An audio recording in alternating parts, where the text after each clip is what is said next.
बिस्मिल्लाहिर्रहमानिर्रहीम वबिही नस्तईन वस्सलातु वस्सलामु अला रसूलिहिल अमीन। क़ाल अल्लाहु तआला फ़िल क़ुरआनिल मजीद अऊज़ु बिल्लाहि मिनश शैतानिर रजीम क़ुल हल यस्तविल लज़ीना यअलमून वल लज़ीना ला यअलमून व क़ाल अन्नबिय्यु सल्लल्लाहु अलैहि वसल्लम अल उलमाउ वरसतुल अंबिया सदक़ल्लाहु तआला व सदक़ रसूलुहु सल्लल्लाहु अलैहि वसल्लम। काबिल एहतराम उलमाए कराम, अइम्मे मसाजिद और हुफ़्फ़ाज़ कराम, अभी आपके सामने मैंने कुरान मजीद के सूरह ज़ुमर के आयत का एक टुकड़ा पेश किया है जिसमें अल्लाह ताला ने फरमाया कि पैगंबर आप कह दीजिए, क्या जो लोग जानते हैं और जो लोग नहीं जानते हैं दोनों बराबर हो सकते हैं। यानी कहने का मतलब ये है कि जिनके पास इल्म है और जो इस इल्म से महरूम हैं, दोनों में जो फ़र्क है वो मामूली किस्म का फ़र्क नहीं है बल्कि ज़मीन व आसमान का फ़र्क है। जिनके पास इल्म है गोया उनके पास अल्लाह की रोशनी है। जब अपनी ज़िंदगी का सफ़र शुरू करेंगे तो इस पूरी रोशनी में करेंगे। उनको अपनी मंजिल का पता होगा, शाहराह हक़ से वाकिफ़ होंगे, उस शाहराह से ज़लालत और गुमराही की कौन सी पगडंडियाँ निकल जाती हैं इसको भी जानते होंगे, रास्ते के ख़तरात और ख़दशात से भी अच्छी तरह वाकिफ़ होंगे। तो अपना जब सफ़र शुरू करेंगे तो उनके बारे में इत्मीनान के साथ कहा जा सकता है कि वो अपनी मंजिल मकसूद पर बामुराद पहुँचेंगे। जो इस इल्म से महरूम हैं, ज़ाहिर सी बात है उनके पास कोई रोशनी नहीं है। सफ़र तो उनको भी करना है क्योंकि इस जहान में जो भी आया है किसी को क़याम और दवाम नहीं है। ये सफ़र सबके लिए नागुज़ीर है। ज़ाहिर सी बात है उनका सफ़र तारीकी में होगा, अंधेरे में होगा, हक़ की शाहराह से वाकिफ़ नहीं होंगे, रास्ते के ख़तरात को नहीं जानते होंगे, ज़लालत और गुमराही की पगडंडियों से वाकिफ़ नहीं होंगे और अहम बात यह है कहाँ जाना है इसको भी नहीं जानते होंगे। जब वो सफ़र शुरू करेंगे तो उनके बारे में यकीनी तौर पर ये कहा जा सकता है कि चलते चलते रास्ते में किसी खड्ड में गिर जाएं, चलते चलते रास्ते में किसी मोहलिक चीज़ का शिकार हो जाएं, चलते चलते इस शाहराह से हट करके किसी भी ज़लालत और गुमराही की पगडंडी पर निकल खड़े हों या अपनी मंजिल पर, तो यकीनन वो नहीं पहुँचेंगे। काबिल एहतराम उलमाए कराम, ये अल्लाह तबारक व तआला का इंतहाई फ़ज़ल व एहसान है कि उसने इल्म के हिस्से, अब वो हिस्सा कम हो या ज़्यादा हो, अल्लाह तबारक व तआला ने उससे हमें सरफ़राज़ फरमाया है।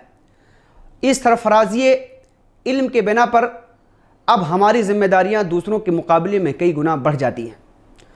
उलमाए कराम की ज़िम्मेदारियाँ क्या हैं?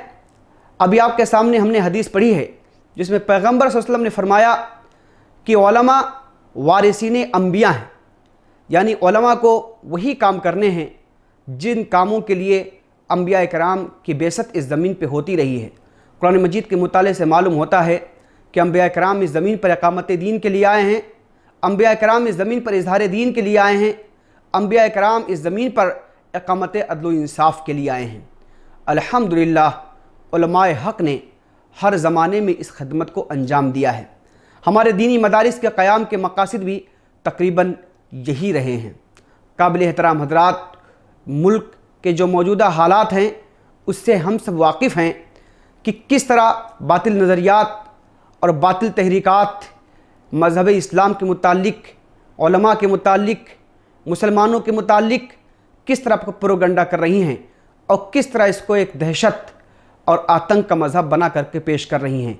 इस्लाम की तालीमात जो इंतहाई पुरअमन हैं उसके बारे में उन्होंने प्रोपगंडा करके लोगों के जहनों को मसमूम किया है।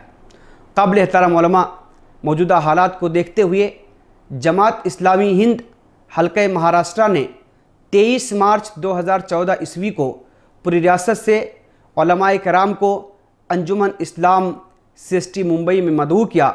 अल्हम्दुलिल्लाह पूरी रियासत से 100 फारिग़ीन मदारिस उस इजलास में शरीक हुए और मजलिस उलमा तहरीक इस्लामी महाराष्ट्र की बुनियाद रखी। मजलिस उलमा तहरीक इस्लामी महाराष्ट्र के 6 मकासद हैं। उसमें से सबसे पहला मकसद ये है कि इलाए कलमतुल्लाह के लिए उलमाए कराम, हुफ़्फ़ाज़ कराम और अइम्मे मसाजिद को मुनज़्ज़म करना। ज़ाहिर सी बात है ये हम सब की अहम ज़िम्मेदारी है। जो इल्म हमारे पास है उसका तकाज़ा है کہ ہم اور آپ اس کے لیے منظم ہوں۔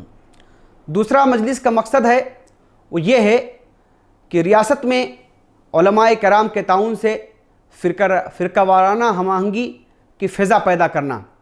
ہم سب جانتے ہیں کہ جس ملک اور جس ریاست میں ہم رہتے ہیں وہاں پر مختلف قسم کے فرقے رہتے ہیں۔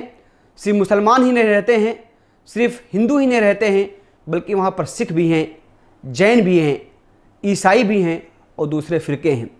موجودہ جو حکومت ہے خاص نظریہ اور فکر کی حکومت ہے، اس کی خاص تدبیر یہ ہے کہ فرقے ایک دوسرے کے قریب نہ آنے پائیں، ان میں نفرت کا ماحول بنا رہے، ایک دوسرے سے متصادم رہیں، غلط فہمیوں کا شکار رہیں۔ مگر مجلس کا یہ مقصد ہے کہ علماء کرام آگے بڑھیں اور ان کے تعاون سے ریاست میں تمام فرقوں کے درمیان ایک ہم آہنگی کی فضا پیدا کی جا سکے تاکہ یہ اپنے مذموم مقاصد میں کامیاب نہ ہو سکے۔ مجلس کا تیسرا مقصد یہ ہے کہ ملت اسلامیہ کے اندر اسلامی طرز زندگی کی رغبت پیدا کی جائے، وہ طرز زندگی جو اللہ کے رسول نے اختیار کی، جو صحابہ کرام نے اختیار کی، جو تابعین نے اختیار کی، جو تبع تابعین نے اختیار کی، جو ہمارے اسلاف اور صالحین نے اختیار کی۔ آج وہ طرز زندگی کہیں نظر نہیں آتی ہے۔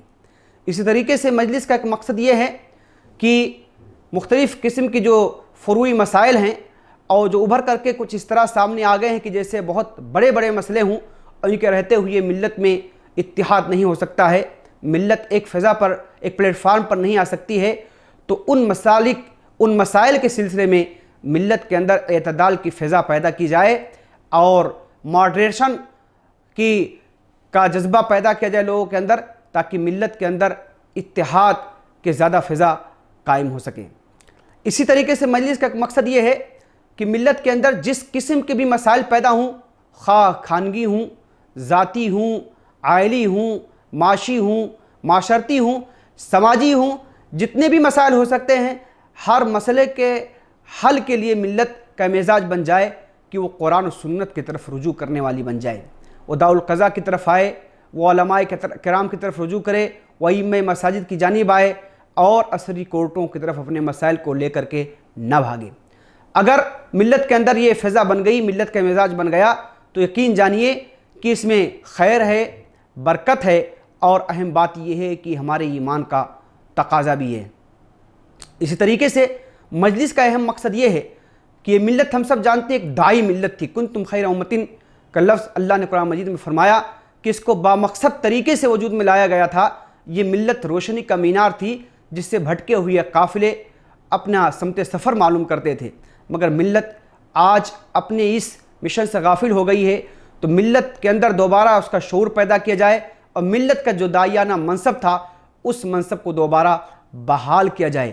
مجلس ان مقاصد کو لے کر کے پوری ریاست میں اس وقت سرگرم عمل ہے۔ الحمدللہ 300 سے زائد علماء کرام اس کے اس وقت ارکان ہیں، کئی مقامات پر اس کی مقامی شاخیں قائم ہیں، اور اسی طریقے سے مجلس کا ایک سہ ماہی ترجمان صوت العلماء کے نام سے بھی جاری ہے۔ علماء کرام سے گزارش ہے کہ مجلس کے پیغام کو وہ سمجھیں اور اس اہم مشن میں مجلس کا وہ تعاون فرمائیں۔